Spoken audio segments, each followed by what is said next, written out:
Assalamualaikum warahmatullahi wabarakatuh. Salam sobat hobi bola. Sepak bola.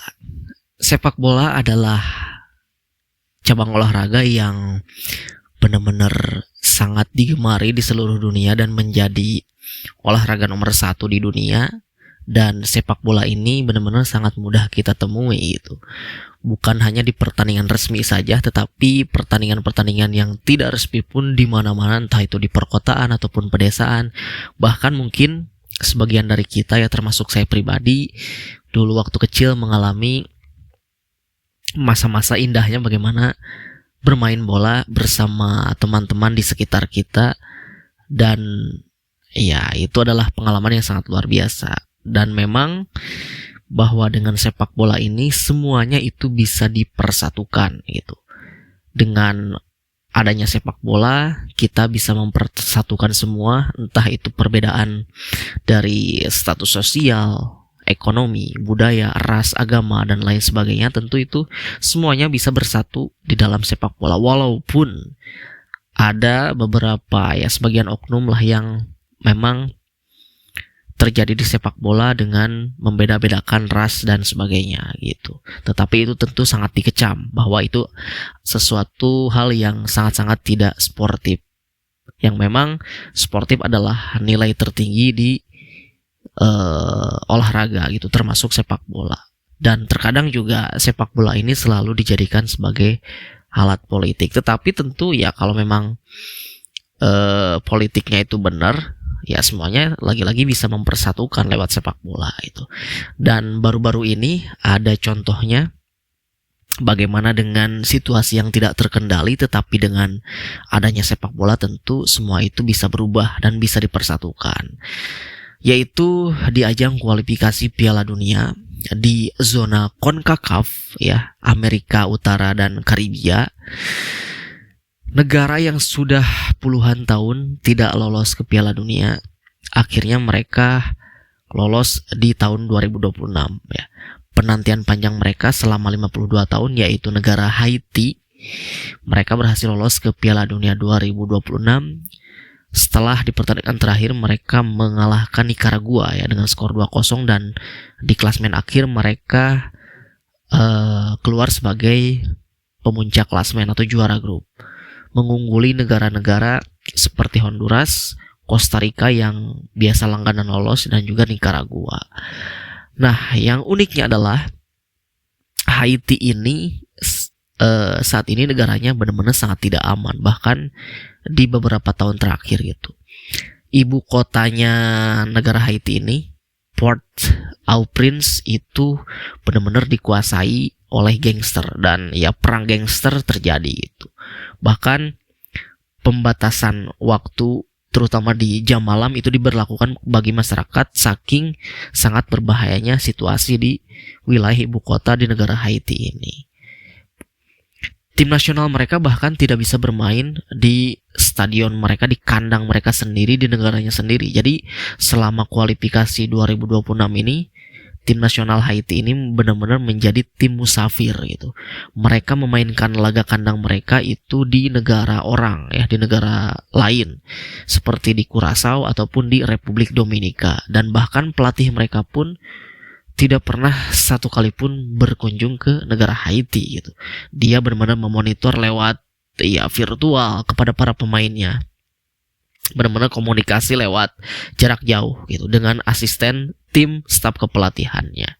Tetapi ya dengan segala keterbatasan dan kesulitan yang mereka hadapi, mereka akhirnya bisa lolos. Dan tentu semua kekacauan di negara itu, saat itu mereka benar-benar semuanya bersatu gitu.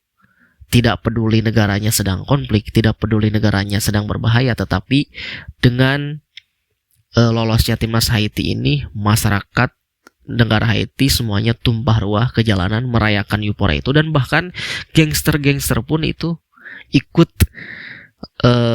merayakan di dalam euforia itu. Nah, itu melalui sepak bola gitu. Dan itu bukan hanya satu-satunya contoh. Jika kita flashback lagi ke belakang, tepatnya Piala Dunia 2006 di Jerman ya, saat itu ada sesuatu hal yang unik juga, di ajang kualifikasi Piala Dunia 2006 zona Afrika. Tepatnya adalah Pantai Gading. Bagaimana Pantai Gading saat itu menciptakan sejarah, lolos ke Piala Dunia untuk pertama kalinya. Dan tentu kita mengingat bagaimana legend mereka, Didier Drogba saat itu, yang benar-benar bisa menyatukan seluruh masyarakat Pantai Gading yang saat itu sedang konflik perang saudara gitu. Jadi saat itu tepatnya pada bulan Oktober 2005, di mana Pantai Gading punya peluang untuk lolos dan menciptakan sejarah, pertama kalinya lolos ke Piala Dunia. Di pertandingan terakhir mereka menghadapi Sudan dan mereka wajib menang. Selain dari itu, syarat mereka untuk lolos adalah bergantung dari pertandingan lainnya, di mana pesaing terberat mereka saat itu Kamerun menghadapi Mesir di laga terakhir, dan Kamerun harus tidak boleh menang ya, minimal imbang ataupun kalah dari Mesir gitu. Dan uniknya adalah di laga tersebut Pantai Gading menang menghadapi Sudan dan Kamerun gagal menang, ditahan imbang oleh Mesir. Otomatis Pantai Gading mengungguli Mesir di puncak klasmen dan hanya terpaut 1 poin saat itu. Dan Pantai Gading berhak lolos ke Piala Dunia 2006 untuk pertama kalinya. Dan saat itu seluruh masyarakat Pantai Gading ya yang hadir di stadion tumpah ruah semuanya merayakan, dan yang paling ikonik adalah sang kapten mereka Didier Drogba saat itu melakukan orasi ya, melakukan pidato di depan masyarakatnya di tengah-tengah negaranya saat itu yang sedang tidak baik-baik saja. Dia mengatakan memohon kepada masyarakatnya untuk berhenti memegang senjata, berhenti saling tembak-menembak, dan semuanya harus hidup berdampingan, duduk bersama untuk demi satu tujuan mereka, satu tekad mereka mendukung negara mereka di Piala Dunia 2006 di Jerman saat itu. Dan ya itu lewat sepak bola Didier Drogba bisa menyatukan seluruh masyarakat di negaranya gitu. Walaupun tidak langsung secara instan konfliknya berhenti ya, tetapi berangsur-angsur ya melalui sepak bola gitu. Jadi benar-benar sekali lagi sepak bola ini bisa menyatukan semua. Dan ada lagi satu contoh selain di CONCACAF, di Afrika, di Asia pun juga ada. Tepatnya Piala Asia 2007 saat itu di Indonesia. Sebagai tuan rumahnya, bagaimana Irak saat itu keluar sebagai juara Piala Asia dalam kondisi negara mereka sedang ada konflik peperangan ya. Bagaimana tidak, Irak saat itu lolos ke Piala Asia 2007 tentu dengan keadaan yang sangat-sangat mengkhawatirkan, bukan dari soal kualitas pemain ya, justru materi pemain mereka benar-benar sangat mumpuni saat itu ya. Bagaimana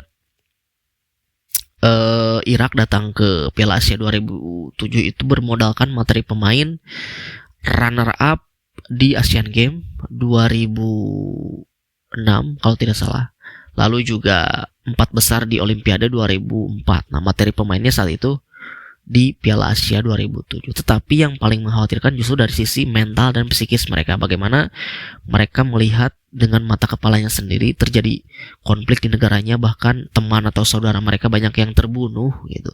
Dan itu yang menjadikan mental mereka untuk menuju ke Piala Asia 2007 terganggu gitu. Bahkan 2 bulan sebelum Piala Asia itu mereka belum ada pelatih. Benar-benar sangat carut marut lah gitu. Negara mereka, bahkan federasi mereka pun juga 1 bulan menuju Piala Asia baru mereka menunjuk pelatih asal Brazil.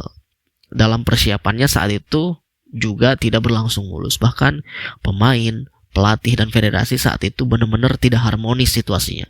Bahkan ada yang para pemain meminta pelatih ini tidak cocok, dipecat. Bahkan ada yang meminta juga federasi untuk mundur dan sebagainya. Bahkan ada pemain juga yang mengancam untuk tidak ikut ke Piala Asia. Macam-macam lah gitu. Benar-benar sangat carut marut. Tetapi mereka sudah kadung mendaftarkan para pemainnya dan juga pelatihnya, sehingga akhirnya berangkatlah mereka ke Piala Asia 2007. Dan ya di luar dugaan, mereka benar-benar mulai dari fase grup hingga lolos ke final itu luar biasa di tengah negara mereka yang saat konflik.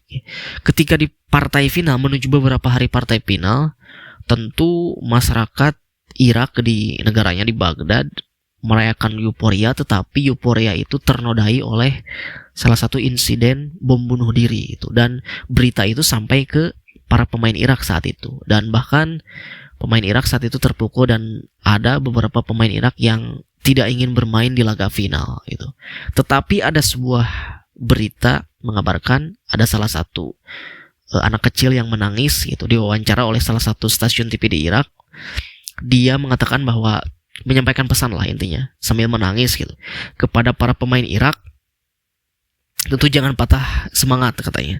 Kita selalu mendukung dan kita terus support di negara yang saat ini walaupun sedang konflik sebelum mereka membawa pulang piala ke negaranya. Nah, tentu itu adalah dukungan atau suntikan moral yang sangat luar biasa ya dari warga masyarakatnya yang sedang konflik saat itu, dan akhirnya di partai final mereka benar-benar keluar sebagai juara dan ya mereka pulang ke Irak, di Baghdad disambut masyarakatnya, dan tentu ya itu bisa lagi-lagi menyatukan semua di saat negaranya sedang konflik gitu. Jadi ya, sekali lagi sepak bola benar-benar bisa menyatukan semuanya asalkan itu dikelola dengan baik gitu.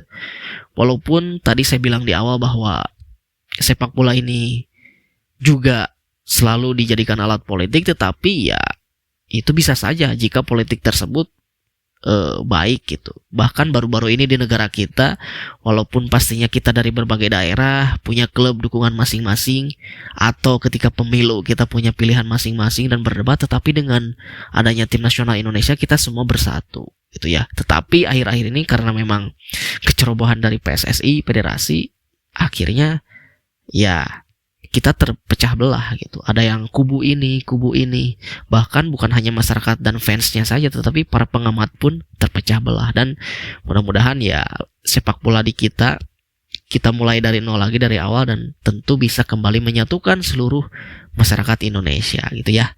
Itu saja dari saya, terima kasih. Sampai jumpa lagi di video selanjutnya.